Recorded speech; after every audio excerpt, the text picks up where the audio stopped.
ocurrió el nombre. Recuerdo, sí, con mucha claridad las discusiones para establecer el pliego petitorio. Discusiones que terminaron el 5 de agosto. Ahí ya éramos Consejo Nacional de Huelga, éramos 70 escuelas que lo integrábamos. Y se tomó la decisión de tener 3 representantes por escuela en huelga. De manera que el criterio era muy cierto, ¿verdad? Es una escuela, está en huelga, tiene 3 representantes. Y todo lo demás de que si el grupo sí era revolucionario o no era revolucionario, y si tenía pedigrí o no tenía pedigrí, o se sabían bien el marxismo o nomás tantito, no importaba. Es que el Consejo Nacional de Huelga no era homogéneo, no era un partido político. Había de primera, segunda, tercera, cuarta, quinta, reversa internacional, maoístas, comunistas, bueno, hasta priistas había dentro del consejo, demócratas cristianos, bueno, había de todo.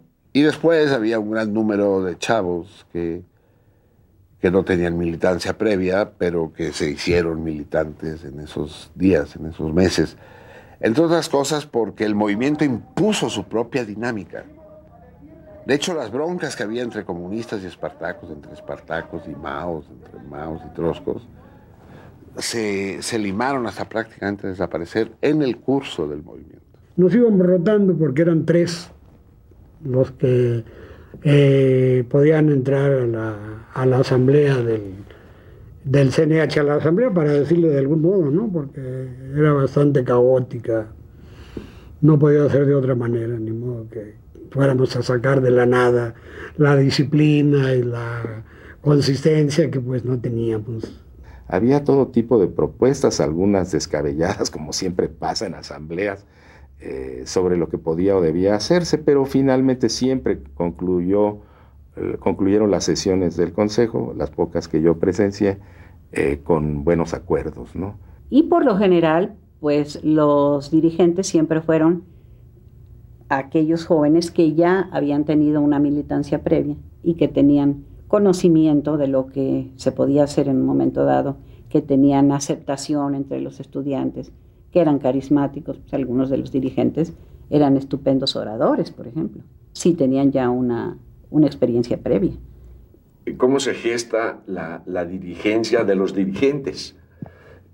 Es de forma natural. Yo creo que hay algo en la personalidad que resulta atractivo y además algo también en la manera de pensar y de exponer que resulta claro para la mayoría. Pues desde luego Raúl Álvarez, Gilberto Guevara eran de los más experimentados. No eran grandes oradores, por cierto, no eran así oradores teatrales o algo, eran simplemente gente con buenos argumentos, ¿no?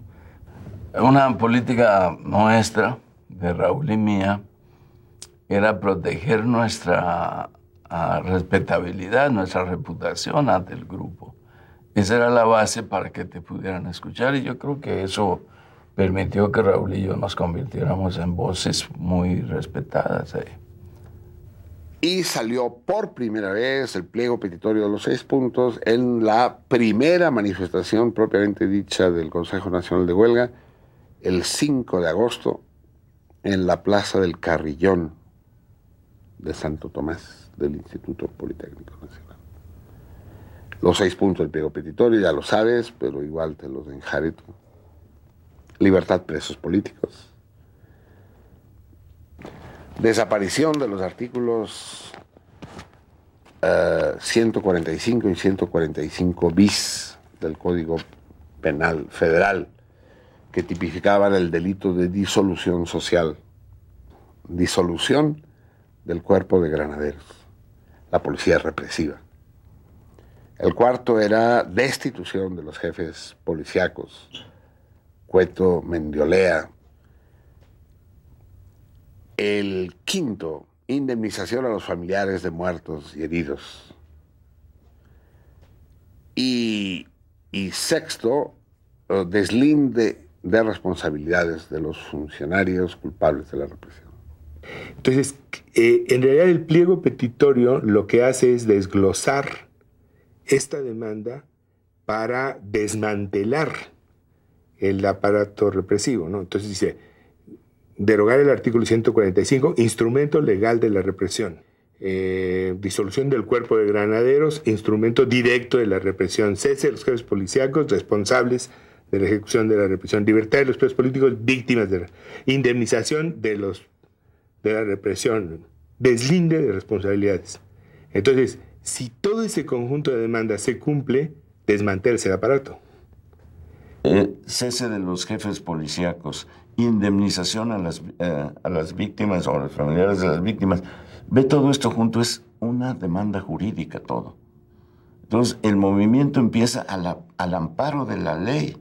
Pero el desafío fue o dan una respuesta al pliego petitorio antes de 72 horas o estalla una huelga nacional, lo cual era un desafío muy audaz. Piensa que una sociedad tan asfixiada como aquella, la de los 60s, el mensaje de no a la represión tenía una profundidad mayor.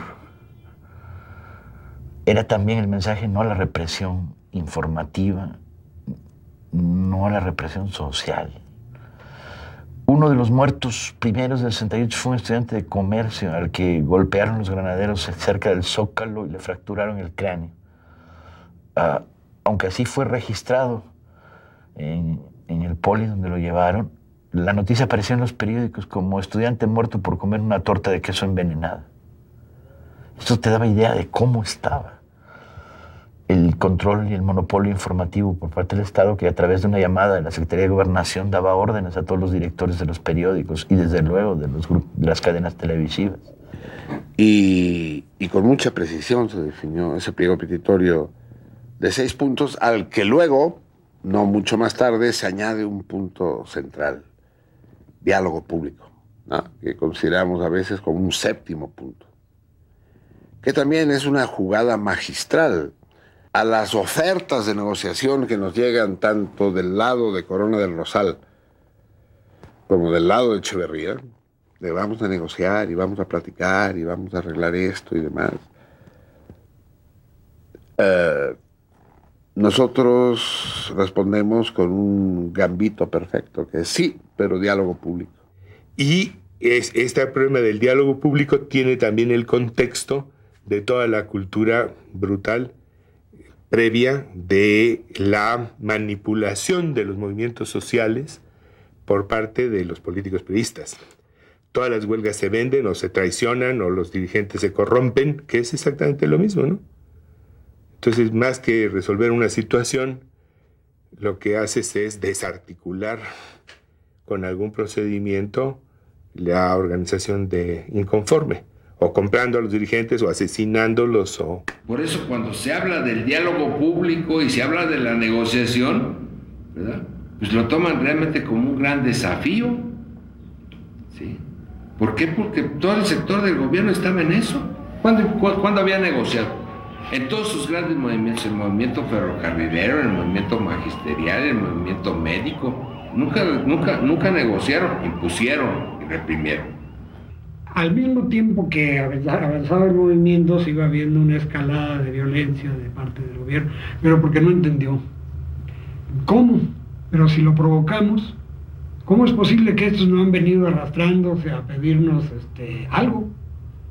Puestos, dinero, tal vez que seamos padrinos del baile anual, eso vamos a... ¿Pero por qué? ¿Por qué estos, a los que les dimos educación, en 54 les dimos ciudad universitaria, Zacatenco también lo acababan de inaugurar, ¿por qué están así? ¿Por qué se nos rebelan? Si lo normal es que los líderes, en cuanto salgan, o les cortamos la cabeza, o les damos dádivas, o los incorporamos, y aquí estos no, ninguno. Entonces la estructura del Consejo era inviolable por un aparato del Estado que estaba acostumbrado a corromper, a comprar o a reprimir, ¿no? Solo una represión hipermasiva podía destruir el Consejo, y ni siquiera lo lograron. En ningún momento lograron destruir el Consejo Nacional de Huelga.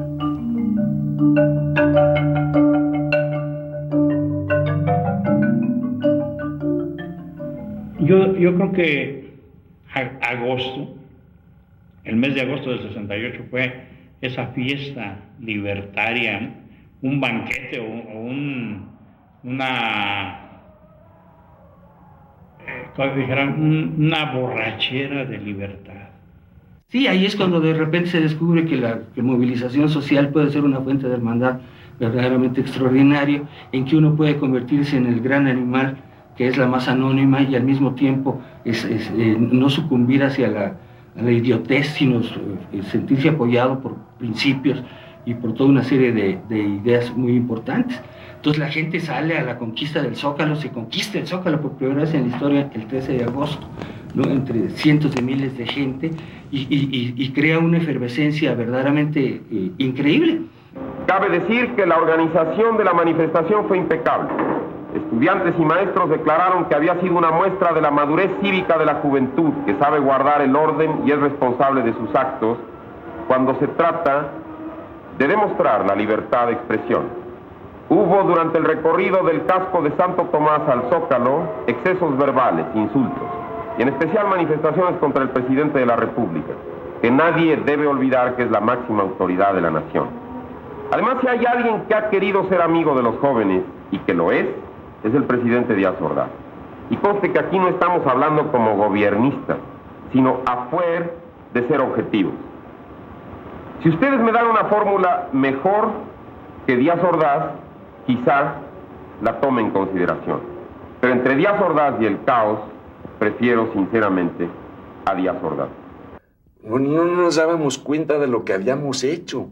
El Zócalo estaba prohibido para toda manifestación que no fuera de apoyo y aplauso al presidente de la República.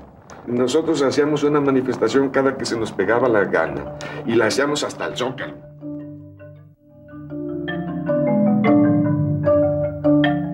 El movimiento tiene tres fases.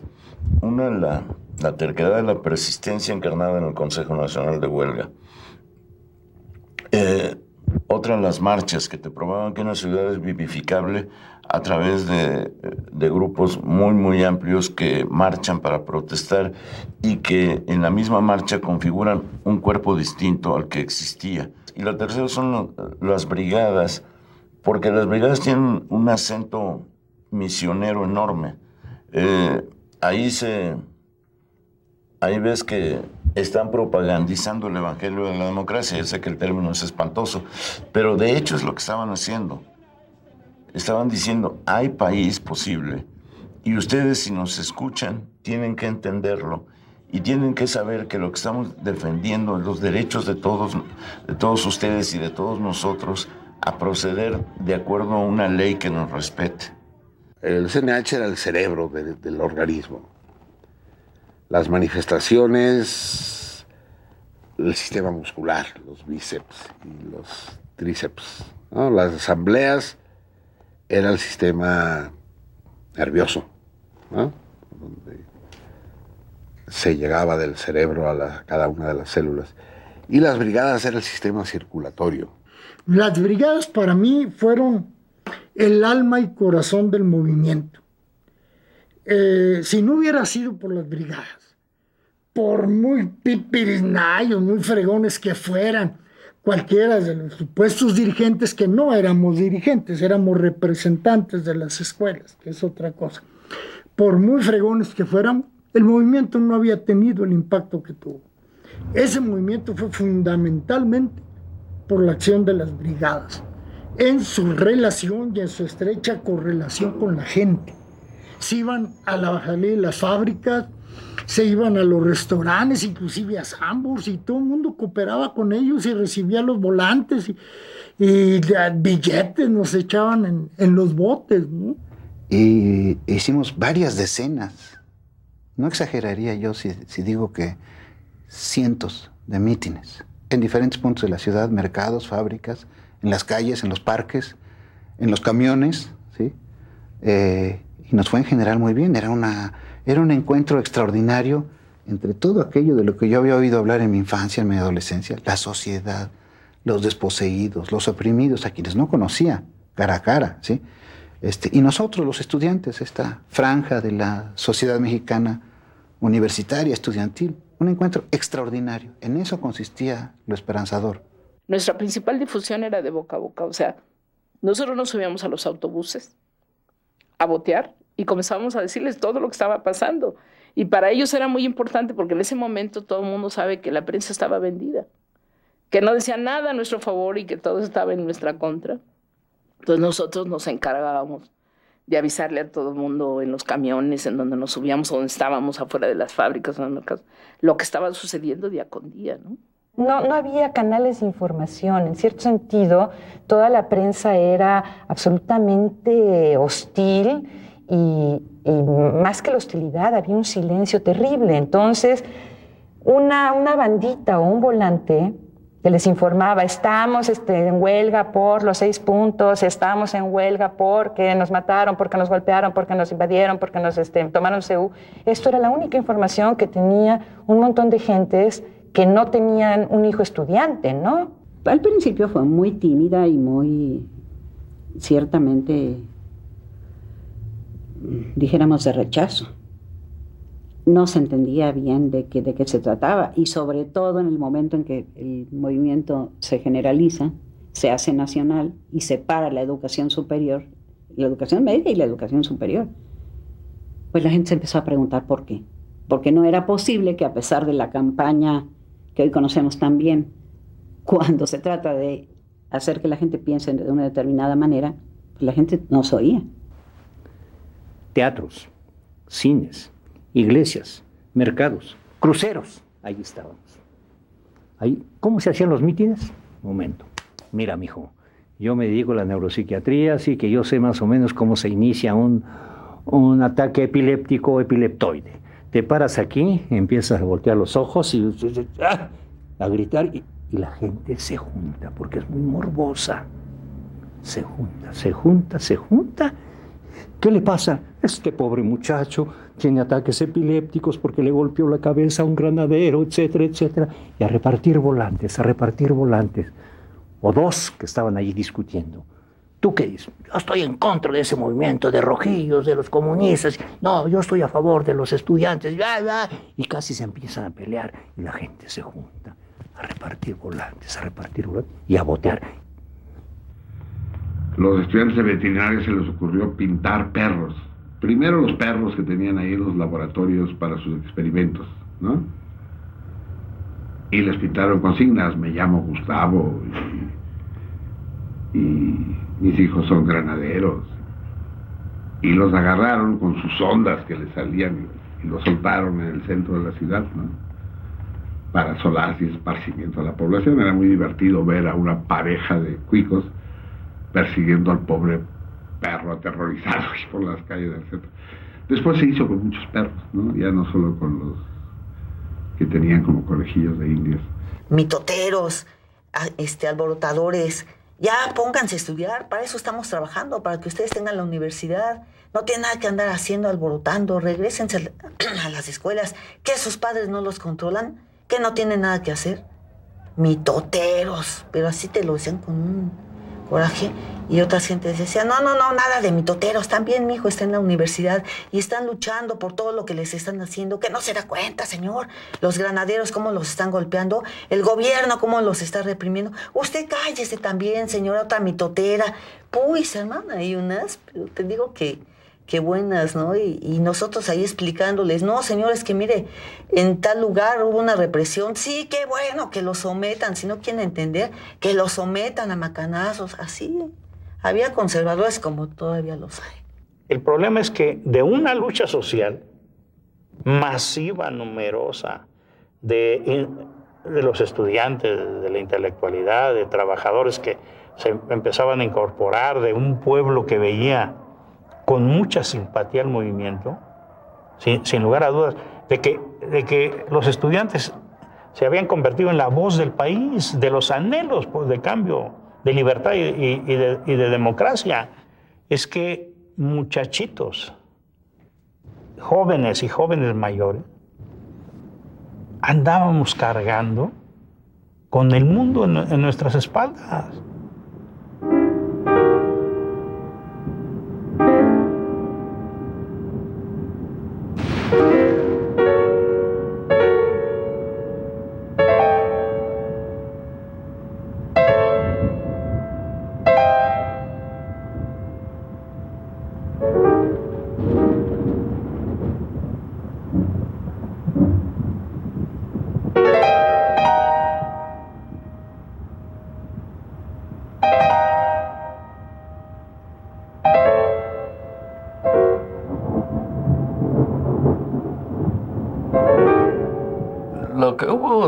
del 5, de la manifestación del rector del día 1 de agosto al 27, fue algo fantástico.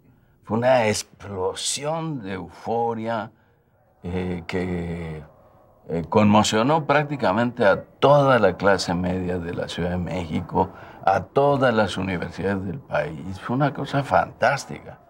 Fue un oxígeno que agarró el país que no había tenido. Se estaba rompiendo con un sistema del cual la gente ya estaba harta. El 27 de agosto fue una manifestación y una ostentación que hay que hacer autocrítica. Nos sentimos los amos del movimiento, nos sentimos que éramos poderosísimos, lo sentimos en una situación que envidiable. Nadie había tenido esta respuesta popular. Ya no faltaba nadie ese día. No éramos solo los que desfilábamos, eran los que estaban en las orillas. Es decir, las orillas de Reforma era una verdadera muchedumbre, ¿no? Todos con la mano en alto y que coreaban nuestros gritos: por el pueblo, contra el gobierno, por el pueblo, contra el gobierno. Yo me sentía Lindbergh llegando a Nueva York, cabrón, ¿no? Decía, ¿qué es esto, cabrón?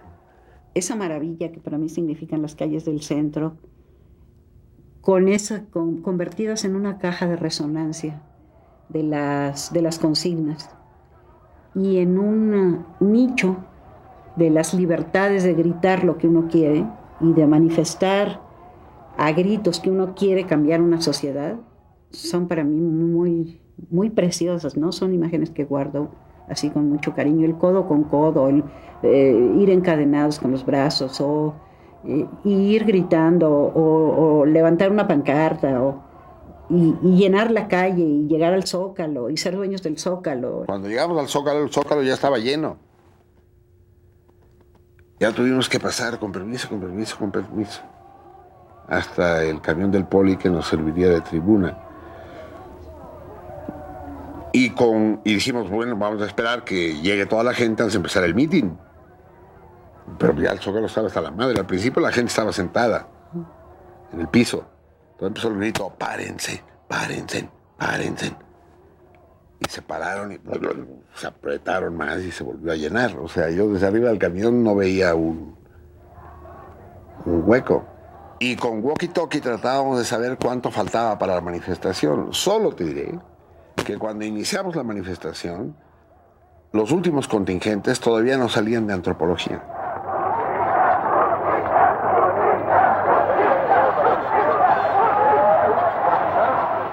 Ese 27 de agosto nos hizo sentir a tal grado que el saboteador, porque no fue otra cosa, Sócrates Amado Campos Lemos, se levanta y dice: vamos a esperar aquí a Díaz Ordaz cuando salga de Palacio Nacional el día 1 a dar su informe del día 1. Y aquí le exigimos que nos cumpla el pliego petitorio.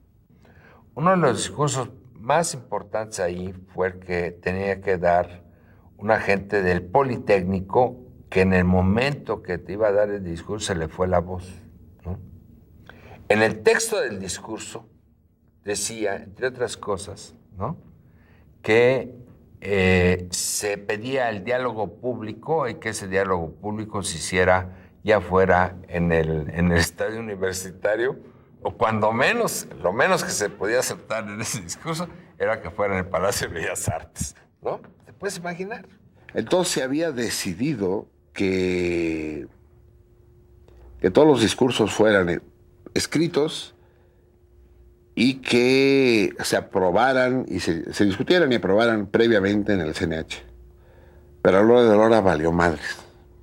El primero que rompió con esa regla fue Cabeza de Vaca, Luis Tomás, que hizo ver que no podía leer, ¿no?, que no tenía luz, que no veía, robó la hoja de papel, la tiró y se improvisó el discurso. Pero ahí no hubo problema. Pero llegó Sócrates. Para esto había pasado, me acuerdo, antes una madre que alguno de los dirigentes había subido al camión, ¿no?, con un discurso impresionante que lo que menos que le dijo a Díaz Ordaz fue: y aquí estoy para seguir pariendo hijos que los sigas matando, hijo de la chingada, ¿no? Entonces ya te puedes imaginar cómo estaban todos los ánimos.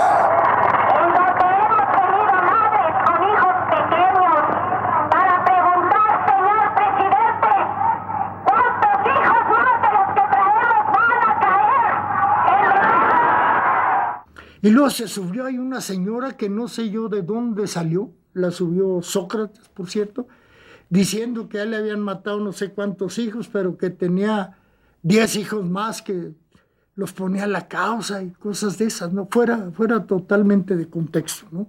Se había decidido en el Consejo Nacional de Huelga de que Sócrates no volviera a hablar en ningún mitin.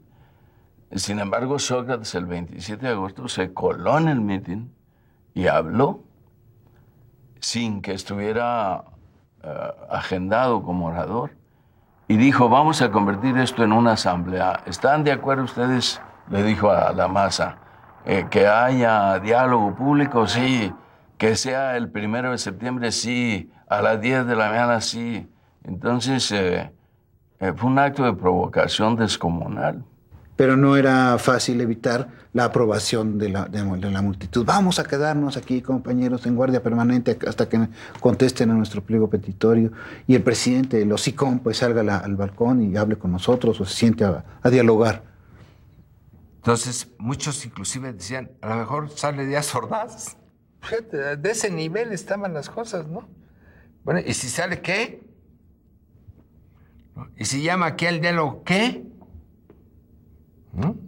Sí, pero los ánimos profundamente calientes. Entonces, cuando este día da eso de que se exige el diálogo en público, diálogo público en tal lugar, la gente dice: no, no, no, no, no. Y es un grito de no, pero así rotundo, es decir, como son las masas en este país, ¿verdad? Decir: no, nos lleva aquí la chingada, pero no, ¿verdad? Y comienzas a ver desde el camión que están botando la puerta del palacio y cosas por el estilo. Entonces teníamos que hacer algo. Queremos preguntar si estamos todos de acuerdo en que las pláticas, el debate con las autoridades sean públicas, con intervención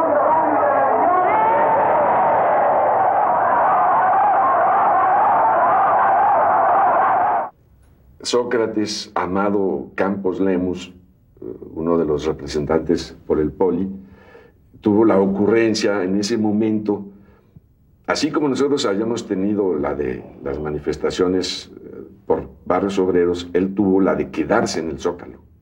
Nunca lo habíamos discutido, ni siquiera mencionado en el CNH. Y a él se le ocurrió en ese momento. Le preguntó a la gente si estaba de acuerdo en quedarse hasta el 1 de septiembre, ya del informe presidencial, para que nos conteste el presidente de la República. ¿En dónde? Aquí fue el grito unánime. Pues claro, ¿cuál otro iba a haber? Aquí. Y entonces dijo: muy bien, aprobado. Pero no era 2006. Era 68. Entonces, por supuesto que tuvo respuesta del presidente de la República como la estaba pidiendo. La tuvo como las 3 o 4 horas. Se abrieron las puertas del Palacio Nacional y adentro había tanquetas, cosa que no sabíamos. Había tanquetas y salieron, y fuera de aquí. Yo había ido a comprar lonches para las guardias y venía de regreso con las bolsas para darles la cena, cuando vi el corredero y me dicen: es que el ejército tomó el Zócalo y nos corrieron y hubo aplastados y unos muertos ahí. ¿Sabes? Ese fue un punto de quiebre, ese fue un punto de terror que yo recuerdo muy vagamente, porque además nos quedamos en el Zócalo. Compañeros, se les ha dado permiso para hacer una manifestación pacífica. Tienen ustedes 3 minutos para abandonar el Zócalo. Chiflando, gritando, aventándoles cosas, y de repente se abren las puertas del Palacio Nacional y se abren enfrente de la fogata de ciencias políticas que estaba allí en la esquina de la Suprema Corte, ¿no? Y pues a correr, le dijo. hubo gente que todavía echó relajo, digamos, con los soldados ahí, no tenían claridad, y ya se pone más feo cuando sí ya hay corretiza y el tanque ataca al camión del Politécnico que estaba ahí en el Zócalo. Eso ya fue lo definitivo para muchos, y ya sí se dijo, pues vámonos. Y vámonos, nos echamos a correr por toda Avenida Juárez. De los hoteles les echaban vasos, hielos, colchones, ropa, zapatos, todo, sillas, lo que encontraban las gentes de los bares, de los hoteles, de todo. Y yo creo que allí fue donde a mí realmente me dio terror y me empecé a preguntar, bueno, sí, este relajo está divertidísimo, pero estos señores nos van a matar. Se queda la guardia, entra el ejército y arrasa con todos. Y entonces, brillante idea del PRI gobierno. Vamos a juntar a todos los empleados de las secretarías de aquí, de Hacienda, de Salubridad, de Educación, de la Secretaría del Trabajo, todas aquellas, juntemos los burócratas y harán una manifestación contra los estudiantes traidores de la patria. Así. El objetivo del mitin era desagraviar a la bandera nacional porque Luis Tomás Cervantes Cabeza de Vaca había subido una bandera roja y negra en una de las astas del Zócalo. Ahí tuvimos un enfrentamiento, un compañero y yo, ¿no? Porque pues yo, en el sentido de que yo no quería que se subiera un trapillo, hombre, de 1 metro de percal pintado con brocha de rojo y negro. Esa era la bandera que llevaba yo en el camión.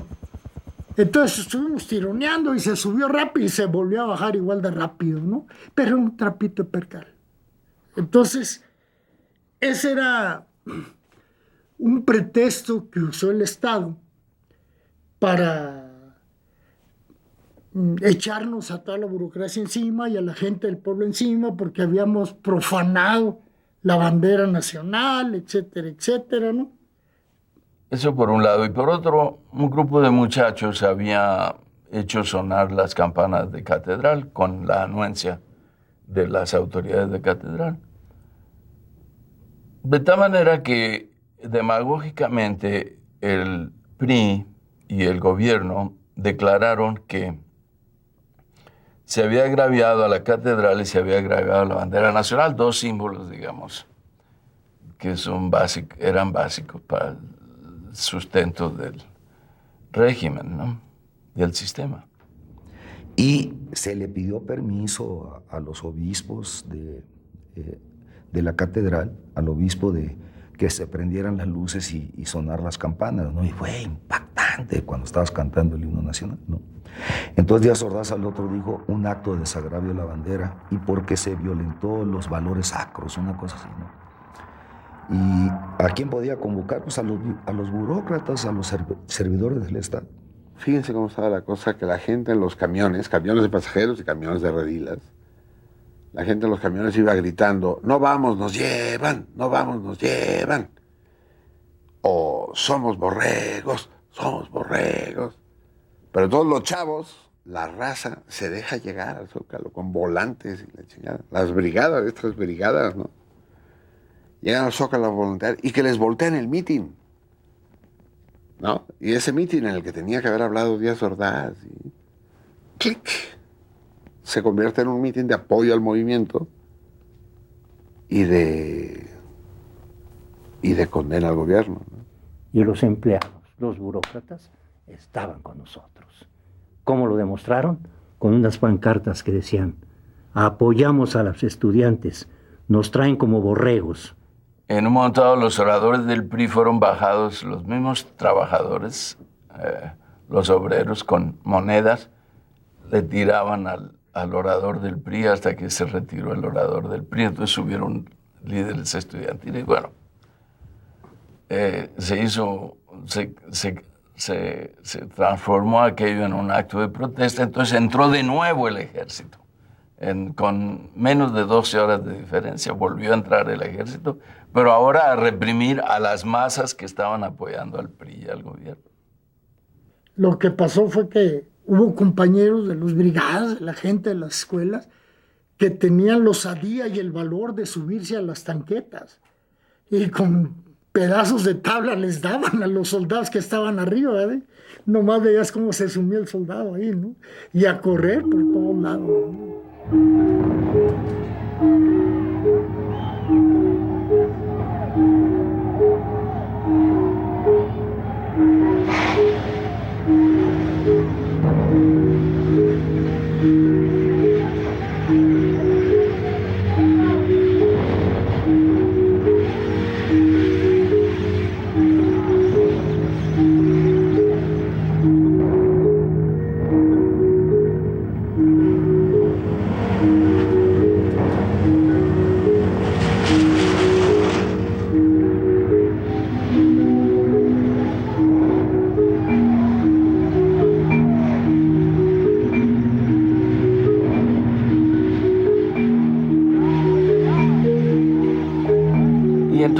En la huida comenzaron a actuar grupos desde el principio actuaban con un guante en la mano izquierda. Eran jóvenes con aspecto militar y empezaron a disparar. Unos aparecieron francotiradores en los edificios del centro y empezaron a disparar contra la gente y la policía y el ejército comenzó a disparar contra ellos. Y hubo en esos enfrentamientos muertos, por lo menos 1, 2 muertos el día 28. Ahora con ustedes, la señorita que fue agredida a macanazos y a culatazos. Yo soy estudiante, pero no exactamente fui a la masa. Nada más iba yo un mandado de mi padre, que ahorita me va a estar viendo en la televisión. Agreden a todos, mujeres, hombres y niños. Pisotean la Constitución. No hay libertad de palabra. No hay libertad, compañeros, de nada. No se fijan quiénes son. Nada más se baja un hombre de un coche negro muy lujoso y da órdenes. Y entran los tanques, entran al Zócalo, arrasan con lo que tienen. No somos guerreros, somos estudiantes. Estos somos unos estudiantes, que el pueblo de México sepa que somos sus hijos, somos la juventud.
Hemos sido tolerantes hasta excesos criticados, pero todo tiene un límite. Todo tiene un límite, ¿no?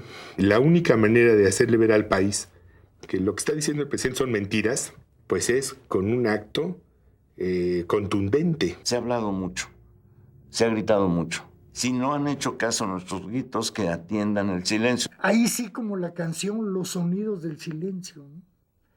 Se caminaba y lo único que se escuchaba era el gritar de los pies arrastrándose sobre el pavimento. Entonces el shh, shh, shh de las suelas era lo único que se escuchaba en todo Reforma.